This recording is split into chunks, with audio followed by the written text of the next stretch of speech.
Hello everyone, and welcome to my General Hospital official channel. I hope everyone is having a wonderful day. Before we begin, please hit the subscribe button and give this video a thumbs up. Laura Wright of General Hospital made an appearance on her co-star Maurice Benard's podcast, State of Mind, 3 years ago. The lifelong friends got down to a lengthy talk during which she opened up about her divorce, her feelings of shame and self-loathing, her parents' passing, Port Charles, and more. And now fans will have the opportunity to attend a sacred space with Laura Wright with the actress. Why, therefore, did the ABC soap opera star choose to host this kind of event? On social media, Wright said, "My next sacred space is November 17th, and continued, saying that it was created because of you, the fans. After my State of Mind with Maurice, so many of you reached out with questions, and since then, we have had so many wonderful moments," she continued. "I'm so excited to have you join me in a sacred space." The sign-up process for the Zoom event, where Laura will be connecting with her fans and discussing the different ways we can navigate through challenging times, will be managed by Coastal Entertainment Productions. There are 3 methods available for you to participate. Tickets for Super Zoom are $75, general admission is $25, and Zoomy tickets are $40. Get more information and purchase tickets right now. In the end, Molly and Martin will have a conversation about Alexa's defensive plan. Molly might encourage him to blame her sister for this situation since she holds Christina Corinthos Davis accountable. Since Sonny was the one who recruited Martin, he will need to exercise caution in how he handles this situation. Martin must prevail, but he cannot cause Sonny's daughter any further problems in the process. Soon enough, Sonny and Christina will have a meaningful talk, during which he may reassure her once more that things will work out. Sonny won't want Christina to worry since Martin is working very hard to get Alexis out of Pentonville.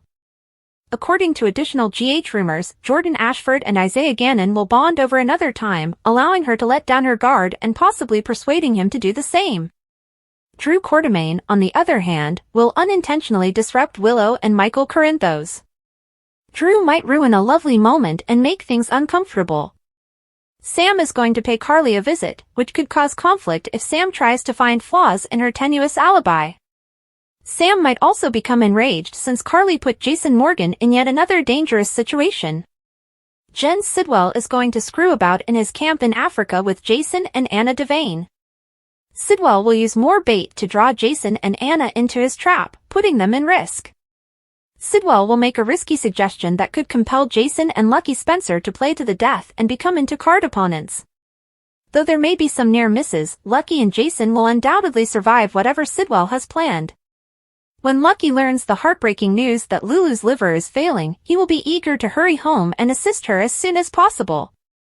Although there may be obstacles in her way, Anna will stop at nothing to ensure that Lucky returns to Port Charles. Holly Sutton might end up being the one to emerge victorious from this, given that she is about to take a risky action. As the danger grows, Carly will see Brennan once more. Together, they will watch the drama unfold and pray that everyone escapes Sidwell's grasp unscathed. Ned Quartermaine will find some startling information back at PC. We'll have to wait and see if this has anything to do with Valentine Cassidy's location or maybe Drew's secret with Willow. If at all feasible, Jason and Anna may ultimately fly Lucky home to save Lulu during the week of September 30th to October 4th. Lucky has a strong chance of matching a donor liver, but will his alcoholism get the better of him and disqualify him from consideration? Cyrus Renaud has promised to do whatever it takes to help Lulu, and as the plot develops, he might honor that pledge. This autumn, Lulu will come out of her coma when Alexa Havens returns to the role of Lulu. But because she stated looking for the abandoned weapon, we'll see if that's the consequence of a diving mishap. Fans of GH will also lose Sam McCall in the upcoming weeks. Stay in for startling forecasts and updates on which PC residents will suffer the most, as revealed by General Hospital spoilers, which indicate some surprising changes are imminent. According to General Hospital spoilers, Trina Robinson and Stella Henry recently had a crucial talk in which Stella helped Trina realize that she couldn't remain still. In the months following Spencer Cassidy's passing, Trina has taken solace in her daily routine at the gallery, but she must now resume her normal life. Trina appeared to be utilizing her work at the gallery as a secure haven, but Stella persuaded her that she needed to return to her studies. It's excellent news for Trina's academic and professional aspirations that Stella was able to persuade her to return to PCU for the autumn semester. However, depending on who Trina meets on school, this might also be good news for her romantic life. There have been some unofficial suggestions that Trina will meet someone new soon. Is there a handsome guy Trina meets at school or something similar? Whatever the situation, now that Trina is stepping outside of her comfort zone, the door is undoubtedly open for her to engage with some new people. There was talk that Giovanni Gio Palmieri and Trina would be developing a romantic relationship when he initially joined ABC's GH. It's still possible that Trina and Gio would visit there in the future, but right now, he really appears more interested in Jocelyn Jacks. Given how much Dex Heller and Molly Lansing Davis have been spending time together lately, it's possible that Gio will stand by Jocelyn in the event that Dex cheats. Nevertheless, social media users aren't too fond of Trina and Gio as a potential couple. Since there isn't exactly a ton of chemistry between Gio and Trina, perhaps the program opted to find Trina a better match. Is there a suitable man waiting for Trina around the corner? Trina will always hold a special place in her heart for Spencer, but she is capable of finding love once more. We think Trina might still fall hard for someone new in the interim, even though the program might decide to recast Spencer at some point. Stay tuned for updates on Trina's upcoming romance, as General Hospital spoilers suggest she might soon be receptive to another love tale. Nina was questioned by Portia over her relationship with Drew and her recent interest in politics. After Willow and Michael arrived, Nina finally had a private conversation with Michael in which she alluded to the fact that he was the obvious choice to take over as CEO of Aurora. Later on, though, Michael was shocked to learn that Drew had chosen Curtis to be his interim CEO. Willow, on the other hand, appeared startled by Drew's appearance and discovered that Nina was going with him to support his campaign. Willow wanted to make a quick getaway because she found it difficult to be in the same room as Drew.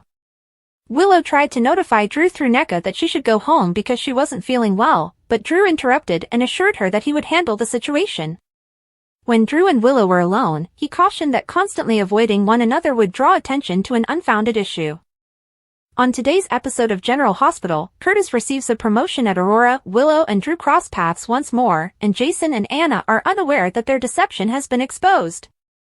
Michael and Ned are fighting in the Quartermaine kitchen about Valentine's escape. Ned claims to have followers on it.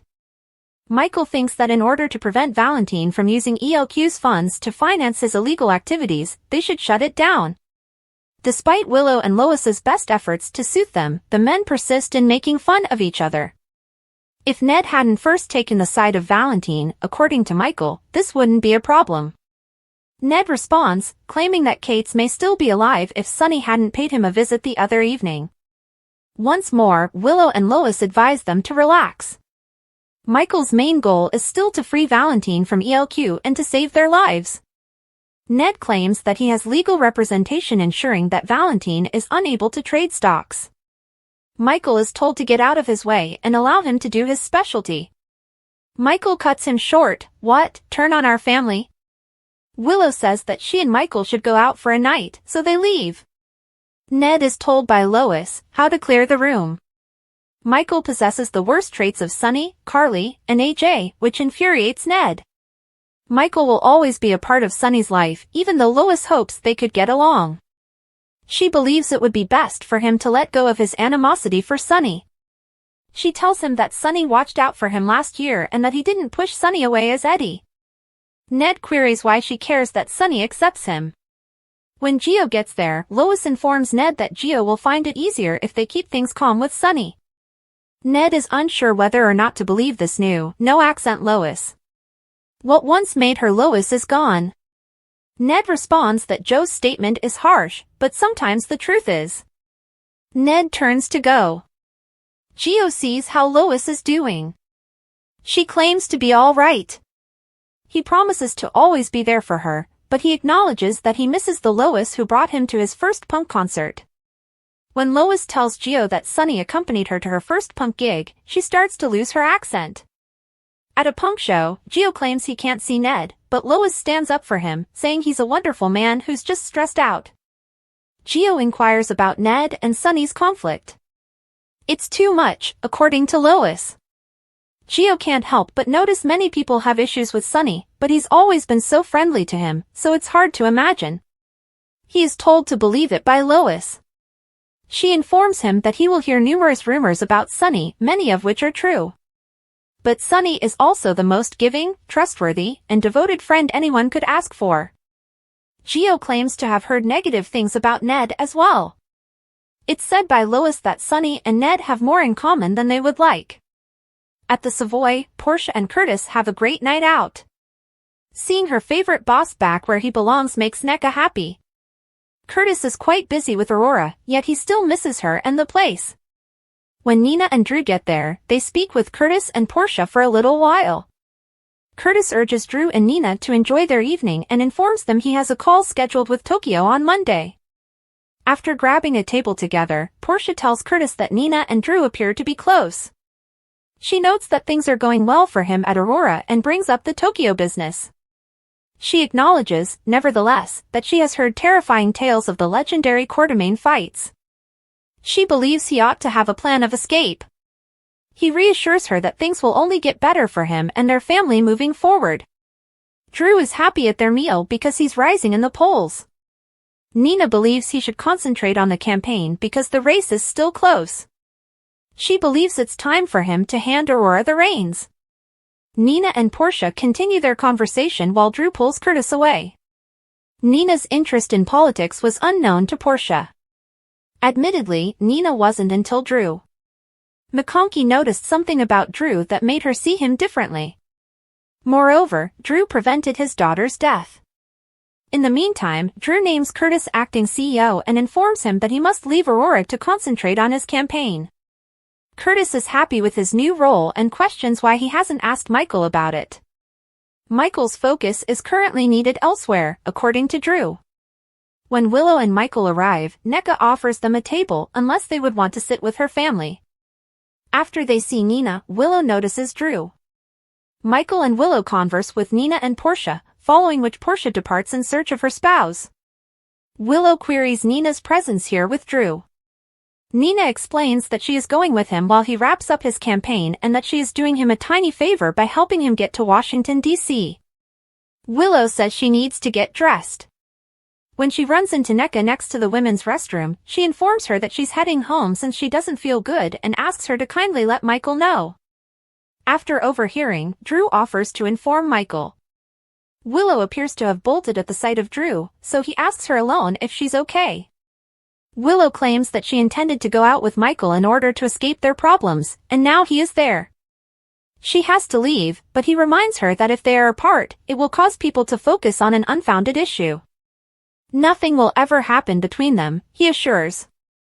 Michael is informed by Nina that Aurora should be turned over to Drew so that he may concentrate on the election, and that he appears like the obvious choice. As Drew makes his way back to the club, Michael runs into him. Michael updates him on his talk with Nina and his readiness to take on a more leadership role at Aurora. Though he has asked Curtis to take over as interim CEO, Drew still values that.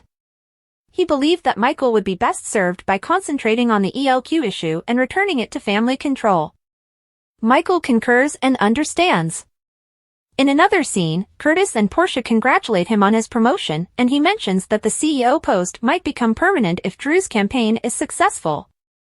Willow encounters Nina as she makes her way back to the club. As Nina notices a problem, she inquires as to Drew's involvement. Willow reassures her that nothing is there and that it's not Drew. Sidwell's guards abandon a battered Lucky in a jail in Africa. They say that until he wakes up, they can live in peace and quiet. Assuming he awakens at all. When Lucky awakens, he visualizes Liz caring for him. He knows that things must be worse for him than he thought. Liz determines he has a concussion, that he probably has internal injuries, and that he will require sutures. She queries Lucky about his whereabouts. Why has he spent years hiding from his family? She cautions him that he has run as far as he can and is now on the verge of death. It was the toughest thing Lucky has ever done, he tells her, fleeing away from her.